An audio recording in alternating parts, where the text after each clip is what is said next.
안녕하세요. 코멘트TV입니다. 이 시간에는 짐 로저스의 북한 예측을 정리해보는 시간 가져보도록 하겠습니다. 최근에 짐 로저스는 책을 굉장히 많이 출간을 해내고 있는데요.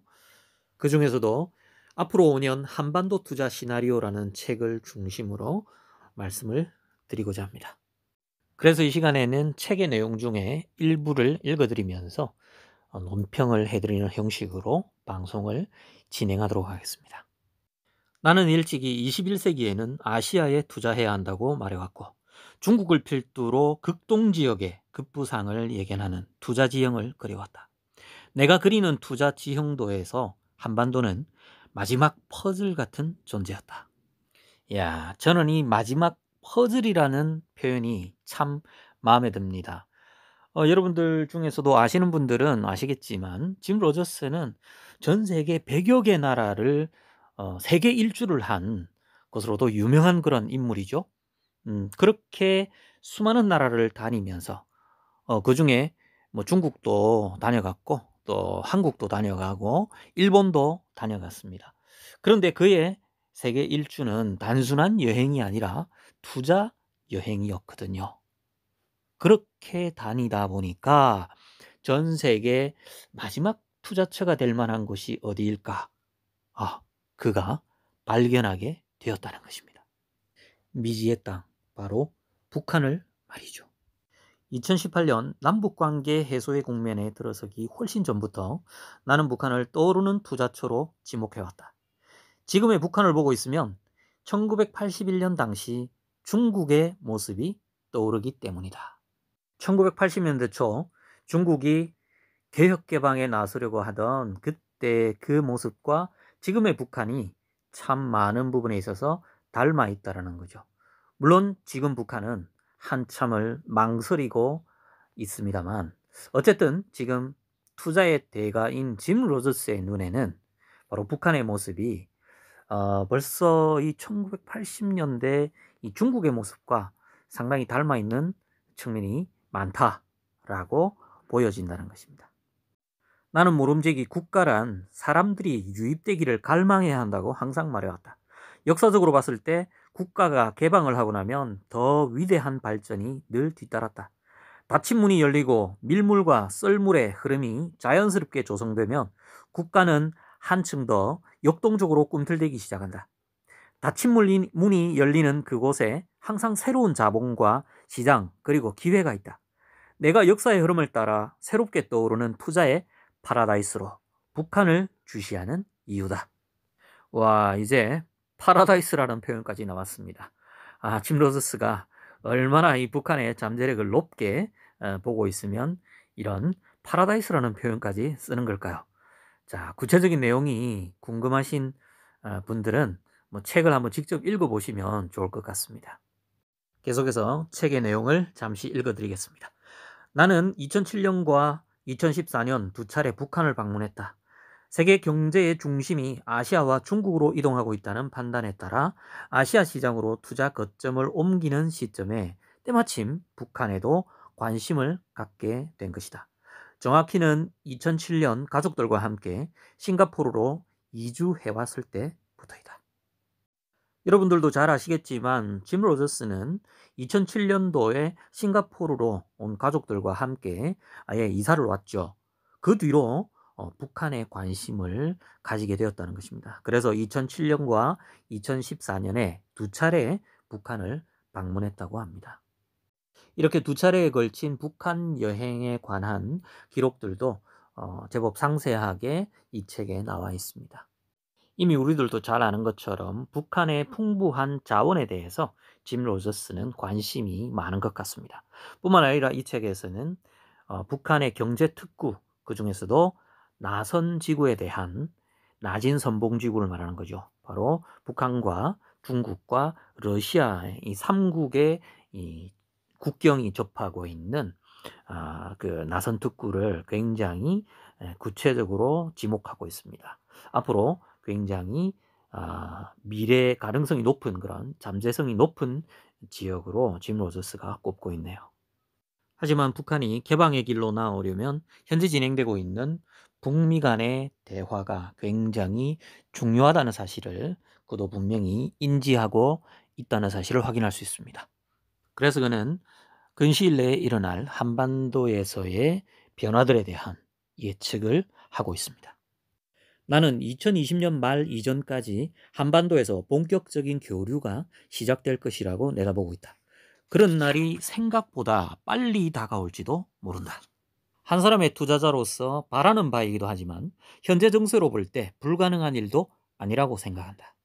아무래도 짐 로저스는 현재 진행되고 있는 이 북미 간의 대화와 협상에 대하여 낙관적으로 바라보고 있는 것 같습니다. 어쩌면 짐 로저스는 미국에 있는 자신의 그 막강한 인맥들을 통해서 이미 여러 가지 정보들과 정황들을 듣고 있는지도 모르겠습니다. 자, 여기 또 아주 흥미로운 구절이 하나 나오네요. 읽어 드릴게요. 제 개인적인 생각을 말하자면 기본적으로 통일의 방식은 흡수 통일보다는 연방제가 좋다고 생각한다. 야, 짐 로저스는 연방제 통일에 대해서 지지를 하는 그런 입장이네요. 그런데 그 이유가 흥미롭습니다. 이어진 내용을 좀 읽어드릴게요. 연방제는 쉽게 말해 상호 경쟁 시스템을 구축하는 방식이다. 한국과 북한을 놓고 저울질을 하는 투자자들에게는 양질의 거래를 성사시킬 수 있는 환경이 조성되는 것이다. 또 이런 표현도 나오네요. 단, 나는 남북한 정부가 경제개발을 위해 정부가 앞장서서 협력을 내세워 움직이려는 시도에 대해서는 부정적이다. 두 정부 모두 경제교류가 이루어지도록 투자자들에게 활로를 열어주는 것 외에는 직접적으로 개입하지 않기를 바란다. 역시 자본주의의 본진, 미국에서 뼈대가 굵은 짐 로저스답게 아주 뼈있는 말들을 하고 있는 것 같죠. 그러면서 그는 남북한 통일 이후에 한반도의 장밋빛 미래에 대한 언급도 빠뜨리지 않고 있습니다. 한국이 이뤄온 경제성장 곡선과 기록을 봤을 때 통일 이후 8천만 인구가 그려나가게 될 미래가 기대된다. 2009년에 발표된 골드만삭스 보고서가 말한 바와 같이 경제통합 한반도는 일본의 GDP를 가볍게 넘어서는 것은 물론 세계 2위 경제대국이 될 가능성이 크다. 솔직히 저는 이 예측에 대해서는 전적으로 공감합니다. 만약에 통일이 이루어지게 된다면, 남북한이 경제 통합을 이루게 된다면, 이거는 엄청난 시너지 효과가 일어날 것이라는 거. 그건 뭐 우리나라 경제 전문가들뿐만 아니라 전 세계 석학들이 이미 오래전부터 예견을 하고 있는 내용입니다. 세계 2위 경제대국이요. 이건 저는 충분히 가능한 이야기라고 봅니다. 당시에 골드만삭스가 이 보고서를 냈을 때 상당히 우리나라 언론들과 또 국민들이 상당히 고무되었었죠. 저는 아주 생생하게 기억납니다. 10년 전에 이 발표였는데요. 미국 다음으로 우리나라가 경제 대국이 된다고 했습니다. 생각해 보십시오. 옆나라 전 세계 GDP 3위 국가 일본, 네, 지금 가라앉고 있지 않습니까? 그 다음에 경제대국, 현재 경제대국 2위 중국, 네, 지금 흔들리고 있지 않습니까? 그렇다고 과연 이 남북한이 통일만 된다고 세계 2위의 경제대국이 된다는 것은 그건 좀 너무 무리한 전망 아니냐라는 의문을 가진 분들이 분명히 계실 텐데요. 특히나 통일이 되어도 뭐 8천만 인구 그것만 가지고는 그래도 좀 적은 것 아니냐라고 생각을 하는 분들이 분명히 계실 겁니다. 그런데 우리 남북한 인구 8천만 이것만 봐서는 안 됩니다. 북한 위에 어디가 있죠? 바로 중국의 현재는 중국입니다. 동북 삼성이 있죠. 여러분 저 중국 동북 삼성 우리가 흔히 만주 지역, 간도 지역이라고 부르는 저곳의 인구가 지금 얼마인지 아십니까? 인구가 1억 명입니다. 예. 우리 남북한이 통일이 되면요. 결국엔 저 동북 삼성 우리의 옛 땅인 저 만주 지역이 인구가 1억 명인데 우리의 배후 시장으로 탈바꿈 될 수 있다라는 사실. 이걸 우리가 꼭 기억을 해야 됩니다. 그러니까 한반도 8천만과 그리고 동북 삼성 1억 명 합하면 거의 2억 명에 가까운 엄청난 시장이 형성이 된다는 것이죠.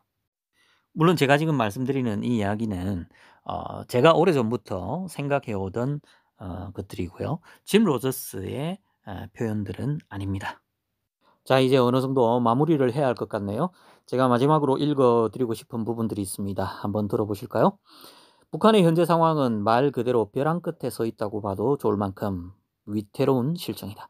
북한의 젊은 지도자는 국제사회의 제재에 대응해 오로지 핵무기 개발에 매달린다면 결국 파국으로 치닫게 될 뿐이라는 점을 알고 있는 듯하다. 최근 2년 동안 김정은이 보인 파격적인 행보만 봐도 알 수 있다. 이제 북한에게는 새로운 탈출구가 필요하다. 현재 남북미 대화의 국면에서 북한이 계속해서 중국의 접촉을 시도하고 중국이 개입할 경우 북한의 경제 개방이나 통일을 저해한다는 시각에 대해서는 나는 우려할 만한 사항이 아니라고 말하고 싶다. 북한이 국경을 개방한다면 중국은 한반도를 대상으로 더욱 적극적으로 교역과 관광 사업을 추진할 것이다. 오히려 미국의 워싱턴 정계가 남북한이 추진하려는 정책과 교류 방향에 더 많이 관여하려 들 것이다. 하지만 나는 이것이 매우 무의미한 일이라고 생각한다. 미국은 한반도와 수천 킬로미터나 떨어져 있고 미국인 중에는 한국이 젓가락을 쓰는지조차 모르는 사람이 많다. 말하자면 남북한의 관계 변화는 미국과 직접적인 관련이 전혀 없다는 뜻이다.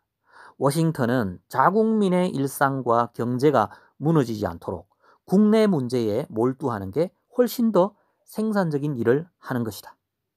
방금 제가 읽어드린 이 내용을 크게 요약하자면 세 가지 내용으로 압축할 수 있습니다. 첫 번째는 북한이 지금 현재 개혁 개방으로 나오려고 하는 이 시점에서 중국이 북한과 가까워지려고 하는 이 현상에 대해서 우리 남한 입장에서는, 대한민국 입장에서는 너무 걱정할 필요가 없다라는 그런 이야기를 하고 있습니다. 솔직히 제 개인적인 입장도요.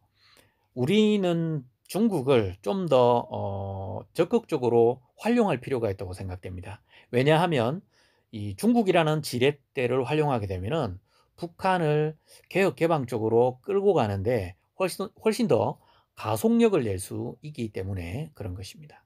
짐 로저스도 바로 그 부분에 대한 인지를 충분히 하고 있는 것 같습니다. 또 두 번째는 남과 북이 더 적극적으로 교류 그리고 협력, 경제적인 사업을 좀 과감하게 할 필요가 있다. 미국 눈치를 보지 마라 라는 이야기를 하고 있습니다. 솔직히 짐 로저스는 예전부터 그런 이야기를 했습니다. 우리나라 대통령한테 미국 눈치 보지 말고 좀 확 밀고 나가라 라는 그런 제안들을 여러 번 했습니다. 그리고 세 번째는 미국을 향해서 쓴소리를 했죠. 미국은 한반도에서 그렇게 멀리 떨어져 있는데 또 한반도 상황에 대해서 제대로 알지도 못하면서 너무 참견할 생각하지 마라. 그냥 미국 니네 경제 문제나 더 신경 쓰라 라는 그런 충고를 하고 있습니다. 정말 짐 로저스의 말대로, 그리고 짐 로저스의 예측대로 이렇게 남북 관계가 술술 풀리고 아주 급진전된다면 뭐 얼마나 좋겠습니까? 하지만 우리가 이게 쉽지가 않다라는 사실을, 그리고 넘어야 할 난제, 과제, 장애물들이 너무나도 많다라는 사실을 우리가 잘 알고 있지 않습니까? 솔직히 한반도 문제는 우리 문제 아닙니까? 대한민국의 미래와 직결된 문제죠. 앞으로 우리의 자녀들, 후손들이 살아가야 할 이 땅에 어떤 평화와 또 경제적인 부유함, 그런 유산을 물려줄 것인가, 그것과 직결되는 문제죠. 솔직히 이 한반도의 운명은 우리 민족이 더욱더 주도적으로 개척해 나가고 끌어가야 할 줄로 생각됩니다. 짐 로저스, 참 이 남북한 문제 그리고 한반도의 미래에 이렇게 관심을 많이 가져주시는데 참으로 존경스럽고 또 감사하고 또 한편으로는 부끄럽기도 합니다. 왜냐하면 우리 대한민국, 우리 국민들도 참 먹고 사는 문제에 바빠서 통일 문제나 또 이 한반도의 미래에 대해서 관심을 많이 못 가지고 있는데 짐 로저스 회장님, 이렇게 한반도의 미래에 대해서 열정적으로 말씀을 하고 계시니까 참 감사한 마음이 큽니다. 작년에 어떤 인터뷰에서 "한국으로 이사를 와야 될지도 모르겠다."라는 그런 말씀을 하셨는데 한국으로 이사를 오셨으면 좋겠습니다.